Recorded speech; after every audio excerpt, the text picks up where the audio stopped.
Start a war if you can't finish one. That's what happens when you start a war. Those are the types of comments of people who support Israel's actions in Gaza. And I'm here to tell you it's not a war, it's a genocide. Today I'm going to talk about the Israel-Palestine conflict, Israel's genocidal acts, and what we can do to lessen the problem. To understand this, you have to look at the history and the context of it. Prior to many beliefs, it did not start on October 7th, but rather way before 1948. Palestine was considered a multicultural, multi-ethnic country, but during the 1930s, with the persecution of Jewish people by the Nazis, many fled to Palestine. This created conflict between the Arabs and the Jewish population, so much so that the British actually turned the problem over to the UN. And the UN then created the two-state solution plan, the partition plan, divided Palestine, Israel, and internationalized Jerusalem. This did not work. Israel took over some Palestinian territory, and this created occupied land or occupied territory. And the Nakba also took place in 1948. The catastrophe, if you translate it. This was the expelling of over half of Palestinian population, kicked out of their homes in violent manners with no option to return. Imagine if that happened anywhere else. Just over half of the population is expelled. Over half of Mexico. It's atrocious. Many became refugees in Lebanon, and there was many resistance groups there, PLO, Intifada, and there was also occupied land there. Israeli militia invaded and went to target these resistance groups, but instead ended up killing many refugees at these refugee camps. And then that brings us to October 7th, is the massacre of 1,200 people and kidnappings by Hamas. But before I touch on that, let's talk about why Jewish people went to Palestine in the first place. Well, the religion mentions a promised land, a greater Israel. The scriptures mention it. And they believe in all of this territory God promised to them. Many of these countries have already been bombed by Israel or have been occupied by them. And many people also believe in Zionism, which is the creation, the protection of a Jewish state like Israel. But this is very controversial.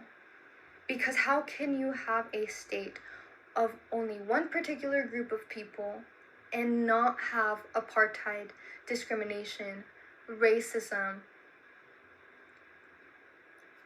October 7th.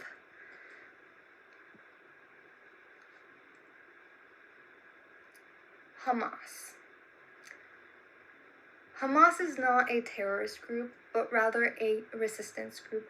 Given the context and the history, they have been oppressed for over 50 years, and how can you expect a group of people be oppressed for so long and not fight back? Now, Bayman published on December 19th, 2023, that as of December 1st of 2023, so only 19 days, there had been 13,000 deaths, Palestinian deaths, in comparison to the 1,200 Israeli deaths. This is 10 days into the conflict, 65 days, and almost a year. On the low number, more than 41,000 Palestinians have been killed, not counting those under rubble, diseases, or malnutrition. Israel has dropped over 85,000 tons of bombs on the Gaza Strip since October 2023, exceeding the amount of explosives used in World War II. And this was reported by the Environmental Quality Authority. This is not only genocide, but it's ecocide. How much pollution is being exposed? Israel has bombed schools, orphanages, hospitals, airports, UN buildings. It has impeded the passing of humanitarian aid and cut off water and electricity. There has been countless massacres, including the Flower Massacre of February 2024, of many refugee camps in Khan Yunis, and the director of UN RWAs has told Al Jazeera that Israeli forces have targeted a total of 190 UN-run facilities in the course of this conflict, many of them more than once, and that's despite the agency sharing the GPS coordinates with the Israeli militia.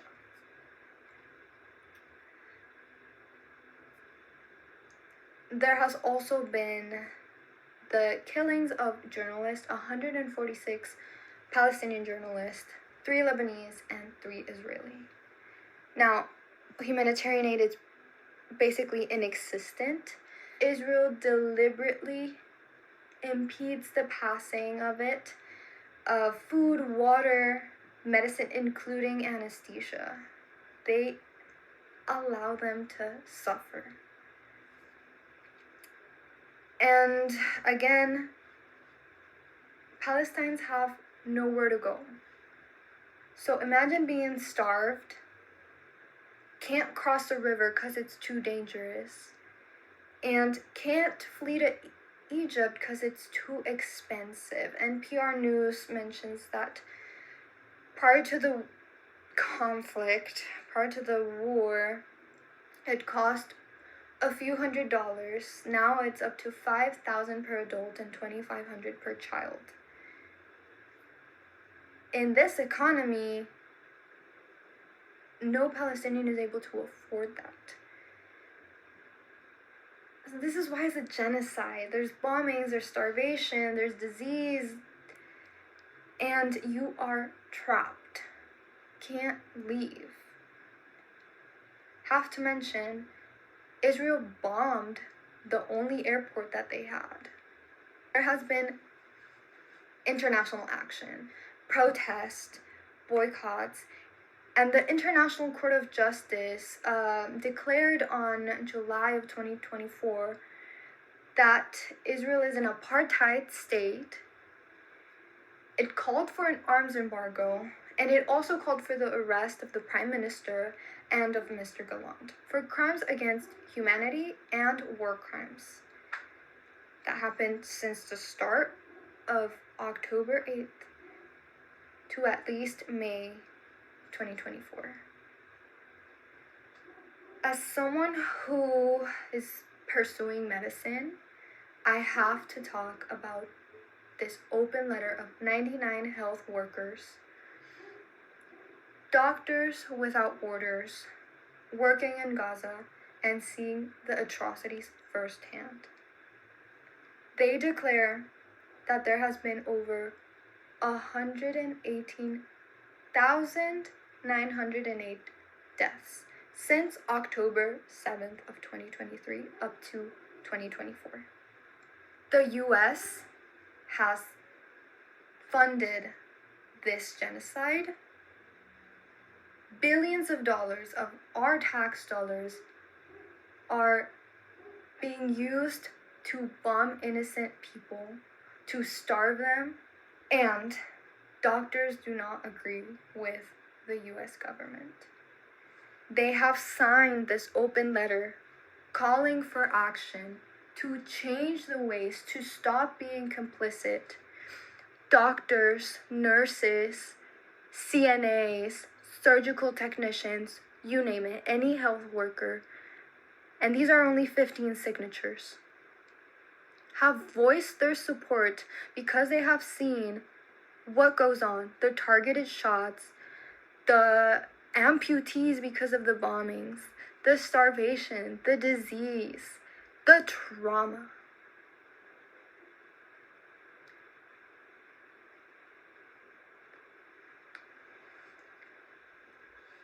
Money is power. So use your money wisely and boycott some of these companies. That's something we can do. No, it's a big problem, but that's something that we can work on. And we can also donate. Use your money to support Doctors Without Borders, Direct Aid for Gaza, and the Palestine Children Relief Fund. This conflict has never had a solution, and right now we need to take it seriously to prevent as many deaths as we can. We have to remember it can happen anywhere to anyone, and not only are entire lineages of families being erased, but history is also at stake. Monuments and historical artifacts are gone forever, and we need to take action. So let's unite. Let's demand accountability to officials. Let's strive for the peace and justice of Palestine, and together we can ensure that the world does not turn a blind eye to this ongoing tragedy. I really hope I informed you of what is going on, and I thank you.